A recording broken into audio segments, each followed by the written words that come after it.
Thank you, Mr. Speaker. Colleagues, I rise today to speak to House Bill 4242, otherwise known as the K-12 budget. Friends, colleagues, I know that supporting public education is not a partisan value. I have enjoyed many conversations with multiple members from both sides of the aisle. Colleagues asking an opinion based on my experience as an administrator and with my PhD in educational leadership regarding a multitude of issues, from snow days to school funding. Today, I am speaking to the reality of our underfunded school system. I will be speaking from my experiences that regularly occurred at my principal's desk and from the body of research that exists about how to reach and teach every child, every day.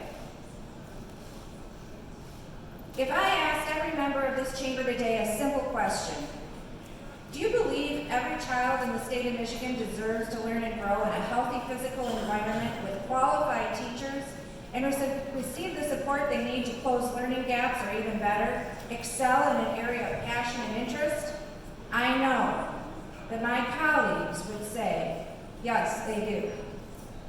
If I ask every member in this chamber today how important the value of appropriately educating our children is to them, most would put K-12 education as one of their top 2 priorities.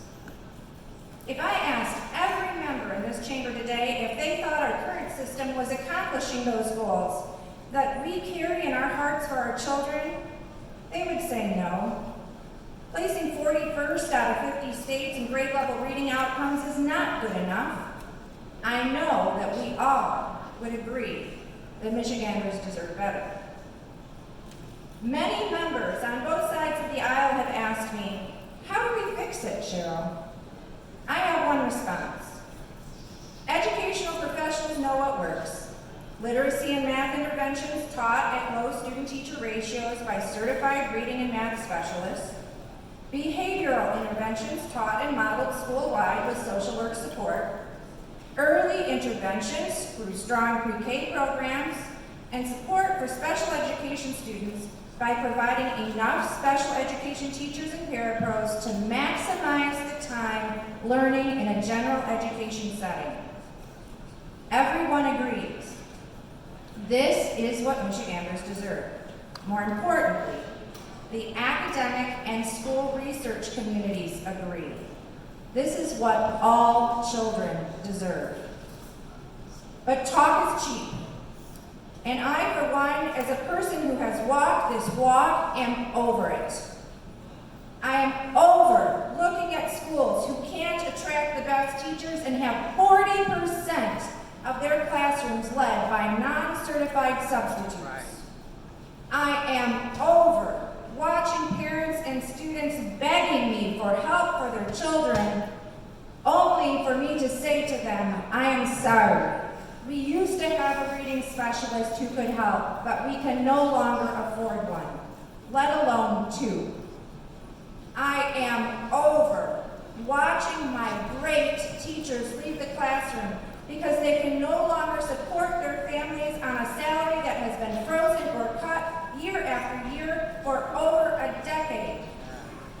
I am over looking at a special education individual education plan, also known as an IEP, knowing that the supports and words listed on that document are nearly impossible to meet because my special ed staff has to be reduced by 1 full teacher yet again. This is a civil rights issue, and our Michigan parents, teachers, and students, especially those with special needs, deserve better.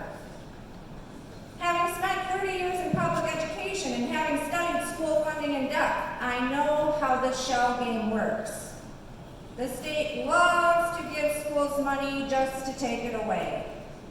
Our former governor used to pretend that how much more school aid he gave to the schools, but he conveniently forgot to share that the majority of that money had to be returned to the state for retirement costs as a pass-through and was never intended to reach the classroom.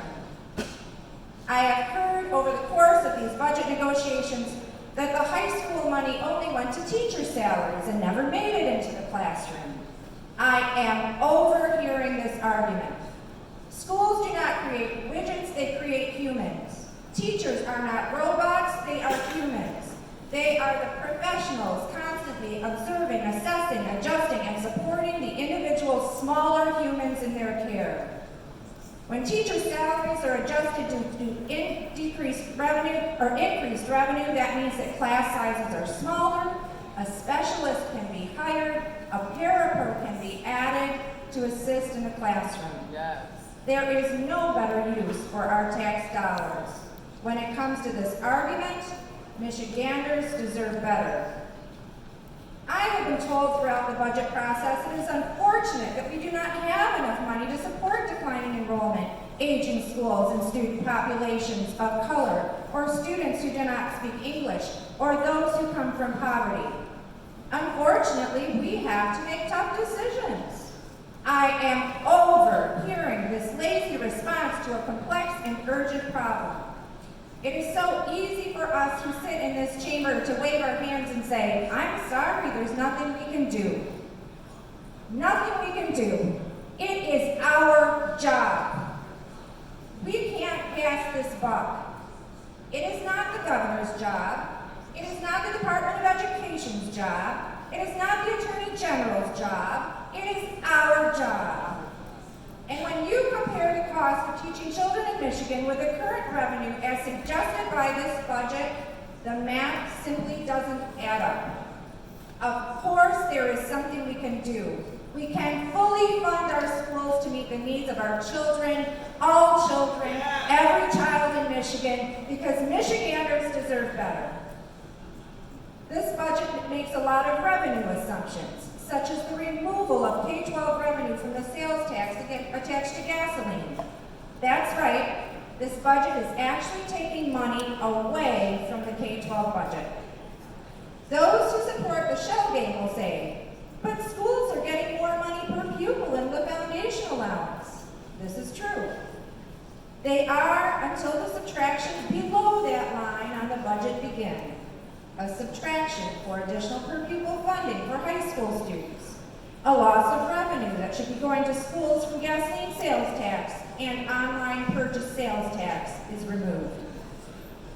The School Finance Research Collaborative's analysis correctly described Michigan schools as underfunded by at least $2,000 per pupil, not including additional costs for special education, which is underfunded by $700 million.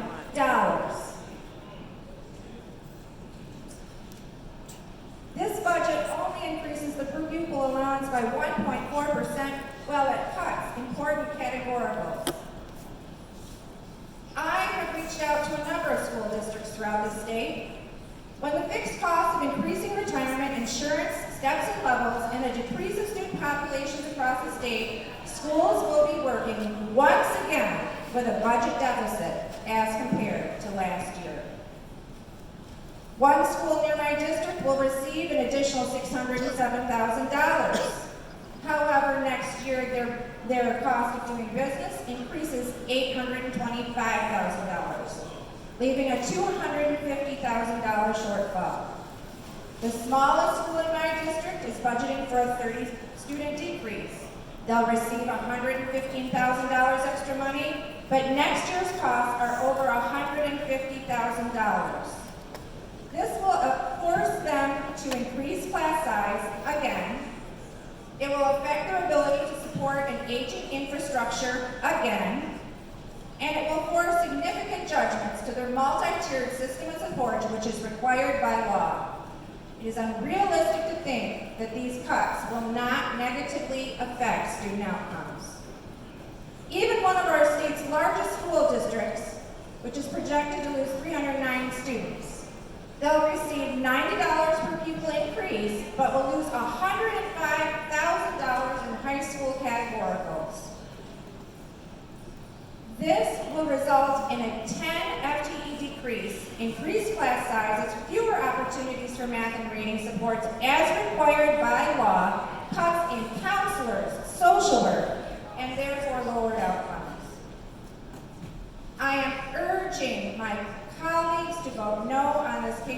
budget and support a plan, a real plan, to add real money to K-12 funding and work toward full funding of an additional $2,000 per pupil and support special education needs of every child. This budget removes $325 million in revenue from state tax currently appropriated to K-12 from the sale of gasoline, and it leaves almost $185 million on the balance sheet. When asked where's that money going to go, the answer is simple: to roads.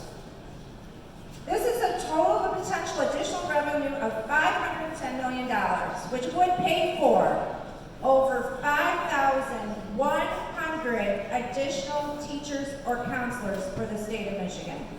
Let me say that again. The revenue left on the table or being misappropriated to infrastructure would pay for over 5,100 additional teachers or counselors. So do you value education, I ask my colleagues? Do you value it enough to actually return this money back to K-12 where it belongs? If you say yes, then let's do it. Let's not minimally address roads on the backs of our children. Let's seek appropriate revenue to do both. If no, then I'm sorry, and I do not mean to be disrespectful, but you do not value education. You are not serious about improving learning outcomes. You do not want more counselors or mental health professionals or liaison officers, as I often hear, and I am overhearing that you are.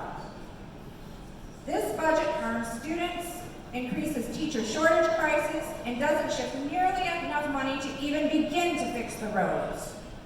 This House of Representatives, in supporting this flawed budget, once again fails our children and our citizens under the false argument that we can appropriately fund education and fix the roads without raising revenue. It was not true in 2015. It is not true today. Once again, the money will be spent on both schools and roads. The money will not be adequate for either, and outcomes for both will continue to degrade. The cost to fix both will continue to increase. I'm over the false narratives. I'm over watching students and teachers suffer. I'm over watching half measures being spent on infrastructure just to spend the same money over and over again on poor roads. I urge my colleagues to vote no on the K-12 budget. Demonstrate that you value the public education system. Our children deserve better. Michiganders deserve better.